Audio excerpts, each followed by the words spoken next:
ఎందుకంటే వాళ్ళ ఐడియాలజీ తగ్గట్టుగానే వాళ్ళు చేస్తారు.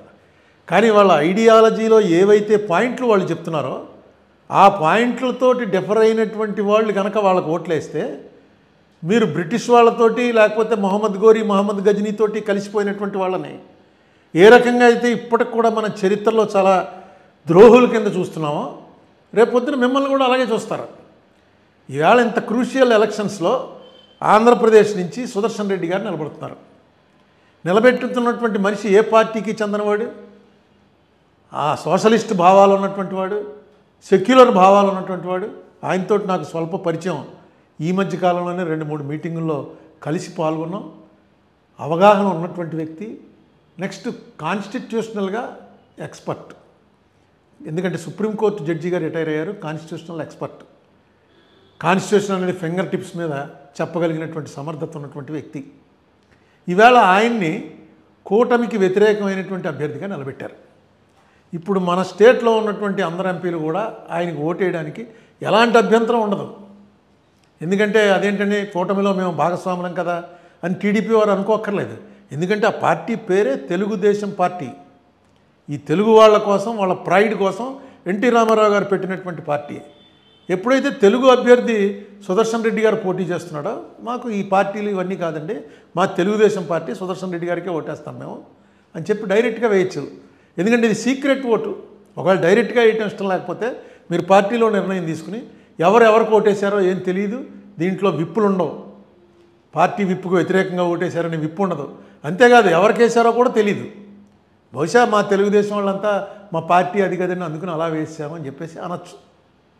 తెలుగుదేశం ఎందుకంటే ఇలాంటిది ఒక ప్రెసిడెంట్ నాకు గుర్తుండి ప్రతిభా పాటిల్ గారు పోటీ చేసినప్పుడు శివసేన పూర్తిగా కాంగ్రెస్కి తీవ్రమైనటువంటి వ్యతిరేకంలో ఉంది.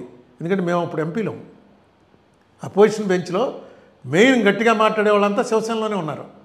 వాళ్ళు కాంగ్రెస్ క్యాండిడేట్ని పెడితే ప్రతిభా పాటిల్ గారిని, అదే యూపీఏ క్యాండిడేట్ని, వాళ్ళు ఓటేస్తాం డైరెక్ట్గా చెప్పారు. ఏంటంటే మాది మహారాష్ట్ర, ఆవిడది మహారాష్ట్ర, మా మహారాష్ట్ర ప్రైడ్ కోసమే శివసేన వచ్చింది, అందుకని మేము డైరెక్ట్గా వేస్తున్నామని if I remembrance is correct వాళ్ళు వేశారు. అలాగా ఇలాంటివి చాలా ఉన్నాయి ప్రెసిడెంట్లు. సో తెలుగుదేశం పార్టీకి సంబంధించినటువంటి ఎంపీలు ఏమాత్రం మొహమాటం లేకుండా, ఎవరితోటి ఏ తగువు లేకుండా సీక్రెట్గా వేసి రేపు సుదర్శన్ రెడ్డి గారికి ఓటేసి వచ్చేయచ్చు. దానివల్ల ఏ నష్టం ఉండదు. అది కాకుండా చంద్రబాబు నాయుడు గారి గతంలో 2-3 సార్లు డిఫర్ అయ్యారు. బీజేపీ వారితో చాలా స్ట్రాంగ్గా డిఫర్ అయ్యారు. ఈ దేశంలో చంద్రబాబు నాయుడు గారు విమర్శించినంత స్ట్రాంగ్గా మోడీ గారిని, బీజేపీని విమర్శించినటువంటి మరొక నాయకుడు లేడు, at least in South India. Is not a Congress man, is a TDP man. Congress మ్యాన్గా ఉన్నప్పుడు విమర్శించడం వేరు. టీడీపీ అనేటువంటి ఒక ప్రాంతీయ పార్టీకి చెందినటువంటి వ్యక్తి, 3 సార్లు ముఖ్యమంత్రి చేసినటువంటి వ్యక్తి, బీజేపీ పట్ల వాళ్ళకున్నటువంటి మసీదులు కూలగొట్టే పార్టీ ఇదని అన్నటువంటి వ్యక్తి కూడా ఒక చంద్రబాబు నాయుడు గారే. ఈవేళ ఈ అవకాశం వచ్చింది. ఈ అవకాశం కూడా మీరు చేస్తున్నది to safeguard the interest of the country. కాబట్టి చంద్రబాబు నాయుడు గారి పార్టీ కూడా చేయొచ్చు. ఇక జగన్మోహన్ రెడ్డి గారి పార్టీ అయితే అది ఎలా వేస్తుందో నాకు అర్థం అవట్లే.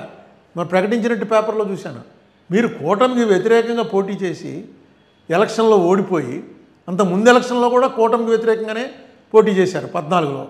సరే 19లో విడిపోయింది, మెయిన్ తెలుగుదేశం పార్టీ అయింది. 24లో కూటమి బీజేపీ, జనసేన, టీడీపీ కలిపి పోటీ చేసి మిమ్మల్ని ఓడిస్తే మీరు ఆ బీజేపీ అభ్యర్థికి ఏ కారణం మీద ఓటేస్తానంటున్నారు నాకు అర్థం అలా.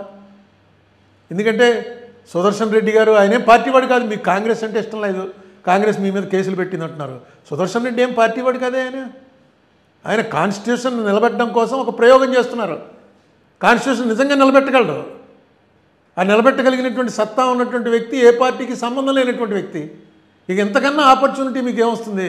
ఇటువంటి విషయాల్లో కూడా మీ డిసెంట్ చెప్పలేకపోతే, మీరు మీ వ్యతిరేకుల విషయంలో కూడా మీరు మీ డిసెంట్ చెప్పలేకపోతే ఎలాగా? నాకు అర్థం అవ్వాలి అసలు వైసీపీ ఎందుకు సపోర్ట్ చేస్తానందో.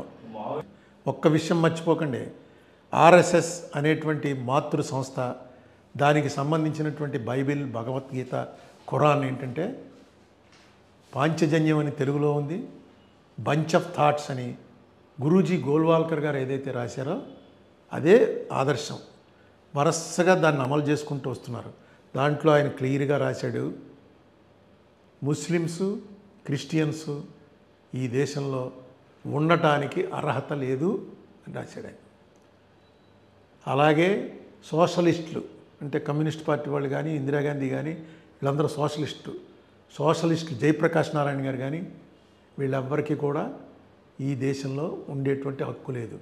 ఇది మన బేసిక్ సనాతన ధర్మానికి ఇవన్నీ వ్యతిరేకం అని ఆయన చెప్పినటువంటి మాటలతోటి మీరు అంగీకరిస్తే టీడీపీ వారు కానీ వైసీపీ వారు కానీ బీఆర్ఎస్ పార్టీ వారు కానీ ఆయన మన కేసీఆర్ గారి పార్టీ మీరు వాటితో అంగీకరిస్తే ఈ ఎలక్షన్లో వేయండి.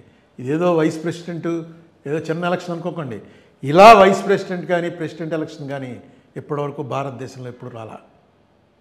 ఇది రాజ్యాంగ ఉండాలా, బీజేపీ ఉండాలా. బీజేపీ అనేటువంటి పార్టీ రాజ్యాంగాన్ని పక్కన పెట్టి దేశాన్ని పరిపాలించడానికి ఫస్ట్ మెట్టిది. ఇప్పటిదాకా డెమోక్రటిక్గా వచ్చారు. ఉన్నటువంటి వైస్ ప్రెసిడెంట్ని ఆల్మోస్ట్ పారిపోయేలా చేసి వైస్ ప్రెసిడెంట్ ఎలక్షన్ తీసుకొచ్చారు. ఈ తీసుకొచ్చింది కూడా వాళ్ళకి పూర్తి మెజార్టీతో ఉన్న టైంలో తీసుకురాలా, వాళ్ళు గ్యారంటీగా నెగ్గుతారన్న టైంలో తీసుకురాలా. మీరు కూడా వేస్తే కానీ నెగ్గని పరిస్థితుల్లో ఈ ఎలక్షన్ తీసుకొచ్చారు. ఆలోచన చేయండి. లేదు బీజేపీ వారి ఆలోచన కరెక్టు, ఆర్ఎస్ఎస్ ఆలోచన కరెక్టు, గురూజీ గోల్వాల్కర్ గారు చెప్పింది చాలా కరెక్ట్ అని అనుకుంటే వేయండి. నేను మిమ్మల్ని తప్పు పట్టలేను, జనసేన వారు కానీ. ఎందుకంటే మీరు ఆ పార్టీలో ఐడియాలజీలో ఇప్పుడు అలాగే బీజేపీ వాళ్ళు మా ఐడియాలజీ ఇదే అంటారు. ఆ ఐడియాలజీ ఇదే అన్నప్పుడు మనం ఏమనగలం? వాళ్ళతో విభేదించి ఆర్గ్యుమెంట్ చేయగలం. కానీ మీ ఐడియాలజీ ఇదే ఉన్న వాళ్ళని ఈ దేశంలోంచి పంపించేస్తాం, అలాంటి ఐడియాలజీ ఉండటానికి వీల్లేదు, మిమ్మల్ని అసలు బతకనేమో అని అంటాం తప్పు. అది సెక్యులర్ పాలసీ కాదు. సో బీజేపీ వారు వారి ప్రచారం వారు చేసుకుంటూ వస్తున్నారు. ఇప్పుడు ఏం చేస్తున్నారంటే ట్రిక్ ప్లే చేస్తున్నారన్నమాట. మీ మీద ఈడీ వాడతారనో కేసు వాడతారనో మరొక రకంగా ఇరుకును పెడతారనో భయపెట్టి, ఏ రకంగా అయితే బ్రిటిష్ వాళ్ళు ఈ దేశాన్ని స్వాధీనం చేసుకున్నారో, ఏ రకంగా గజనీ గోరీ మొదలైనటువంటి వాళ్ళు ఇక్కడ ఉన్నటువంటి గొడవల్ని ఆసరాగా తీసుకుని వచ్చారో ఆ రకంగా ఈ బీజేపీ ఆక్రమణ చేసేటువంటి ప్రయత్నం చేస్తుందేమోనని నా అనుమానం. చిచ్చి నీది అనుమానం, ప్రయత్నం ఏంటి? మేమంతా వాళ్ళకి సపోర్ట్ అయ్యా, ఏం ఆడుతున్నావు నువ్వు అనుకుంటే అది వేరే విషయం. కాదు ఇలాంటివి ఆపాలి అనుకుంటే ఇది right time, right opportunity. Please think over it. మీకు ఏం నచ్చితే అది సెలవు.